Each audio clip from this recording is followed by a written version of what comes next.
Prior to the 1930s, wildland firefighting crews were organized on an as-needed basis, hiring firefighters without any formal experience or training. HotShot crews, an elite group among modern wildland fire crews, undergo extensive training, adhere to high physical fitness standards, and often work in remote areas for extended periods of time with little logistical support. Yeah, when you've got values at risk, threats to life and property, threats to watersheds, and critical elements like that, you've got to come on.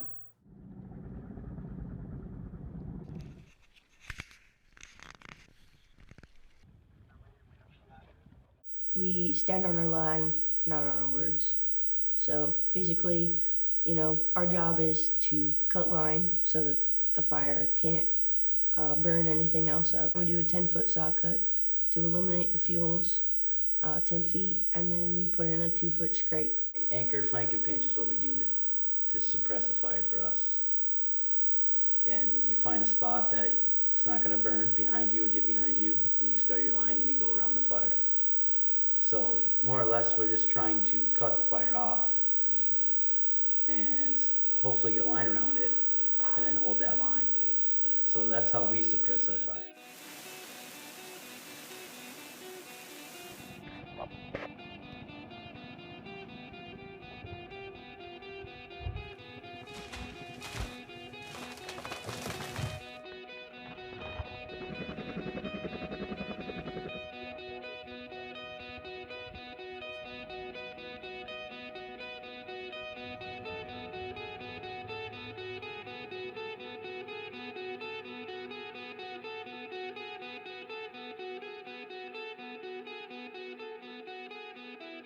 So when we have the fire approaching maybe a road system or a river or a ridgetop, we oftentimes will execute using some firing operations to remove the fuel between the main fire and where we want to hold the line. Sometimes we fire back at the fire, so we'll burn in front of it, so we'll get rid of the fuels, so when the fire hits it, either kills it or at least slows it down to where we can handle it. And by removing that fuel, you basically stop the fire. And so you have different tactical parts of the fire. You have the engine crews, you have the dozers, you have water tenders that support engines, you have the aviation side of helicopters.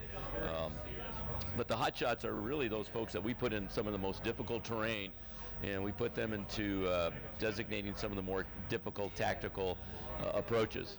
They're new, but I pretty much knew what I was getting myself into. My engine captain and my assistant engine captain, they were both hot shots. They tell me what they do and how tough it was, the fitness, the work, constantly being at fires, and I was a little bit prepared. Physically, I think I was ready, but it's still, you can be as prepared as you want, and it's still going to rough you up a little bit. We go out and we practice line cutting. So it's just getting used to working around the people. They're already expecting you, like J-Bob said, to come in and be fit. Everyone's pack's different. We all carry the main things, but some people have little knickknacks. First of all, we'll have 5 or 6 quarts. Each one of us has to carry 2 SIGs, MRE. We have to have 4 fusees, first aid kit, and then I got my fire hood. Glow sticks. 2 of us carry weather kits. Some of us carry radios, pain meds, some first aid cream. Actually, the Sawyers, I think my pack's heavy. They carry 2 chains and a socket on top of it. So, plus a saw. And then the Swampers carry a tool on their pack, on the back. It's either it's a pounding wedge or a mini Pulaski. Which is like 5 pounds. Yeah. Well, right now you're carrying 25 pounds and then about 45 pounds. Wow, that's incredible. When we show up here, we do what's called a pack test. You put a 45-pound vest on and you walk on flat ground 3 miles, and you have 45 minutes to do that. Now, flat ground is never what we walk on, so that's like the bare minimum that you have to pass. There's all that stuff that can bite you or sting you. from cactus to scorpions to rattlesnakes to Gila monsters to, well, you name about anything out there that if it can sting, it's probably a problem. We did have a cat on one of our fires, so a person who was out scouting had to check in via the radio several times. Animals, they usually stay away unless they try to keep our food inside the buggy, not by us, because there are bears, like Yosemite's got a lot of them, but usually they don't bug us that bad. Fire in Yosemite, there was a crew that was sleeping next to us, and the morning he came up to our superintendent and told him that, hey, look out for bears, make sure you're putting all your food away. And he goes, why? It's like, well, I woke up and right next to me I saw a bear footprint. It's like, yeah, so like, just make sure you're throwing your trash away. It's like, yeah, I guess middle of the night, one just walked right by him. But like he said, they usually leave us alone, as long as we leave them alone. You got vehicles, you're working around heavy equipment, bulldozers, excavators, other crews around you. Like, you want to know if somebody's fallen trees or snags in front of you or around you, and even our own crew, when you're falling snags, you're supposed to be 3.5 length away at least. We prefer 2 to 2.5, but you got widowmakers in trees. I mean, falling trees is a big thing. That's what hurts a lot of people. Also weather. We could be on a fire and there could be another lightning storm coming through. We have assigned to us 2 incident meteorologists, and they are on loan to us from the National Weather Service that are specifically trained for the wildfire mission, and they come up with fire predictions for as small an area as this hillside out here to the west to as massive as this whole 130,000 acres. And so you need to get off the ridge, get together but not together, turn your radios off. Stand next to someone that's taller than you. Right. But when you have a real light show that the sky is lit up and you can almost read the paper at night, you can count on having good fires, or a lot of them by morning. So if you get into a spot that, hey, I think it's time to retreat, better have a safety zone to go to. Using the shelter, that's a last resort, and hopefully everybody has planned that, worked that out prudently, and don't get into that jackpot in the first place, because those do pretty good, but there's nothing that's fail-safe when you might have 1,200-degree temperature there.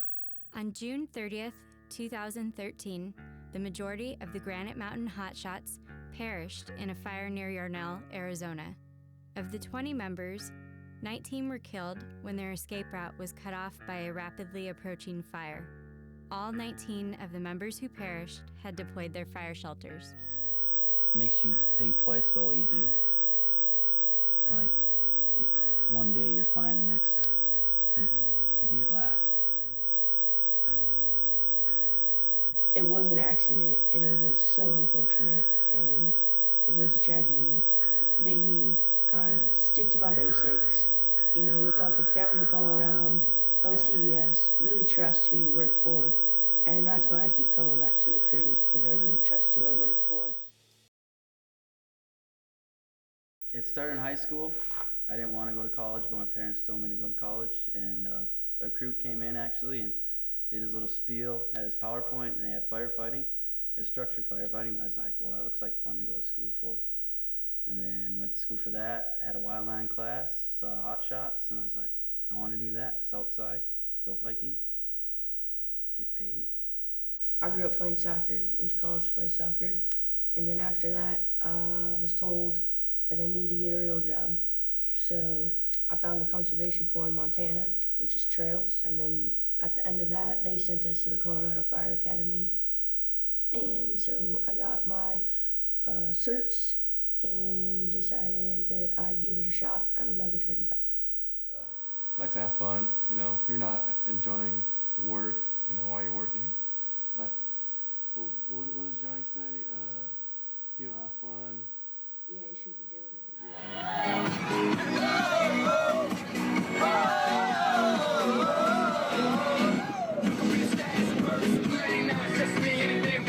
Yeah, you definitely kind of have have to know, like, what everybody's tendencies are. Like, I don't really like to talk in the morning, and every morning Sam's like, morning, and I just stare at him, you know, kind of thing. So you definitely have to give people their space, but also really be there for them when they need you, you know. And camaraderie is there. I mean, they're all loyal to each other, protective of each other, accountable to each other. And mobilization, whether it was back there in the 60s or mobilization today, you make about one call and they're ready if they happen to be off duty at the time when the alarm sounds or a dispatch to a new assignment comes. Don't have to work too hard to round them up. They're ready. You're crazy to do this job. Like, really, this job sucks at times, but you like the people you work with, and you like the job, and we're crazy people who keep wanting to come back, and you sacrifice a lot.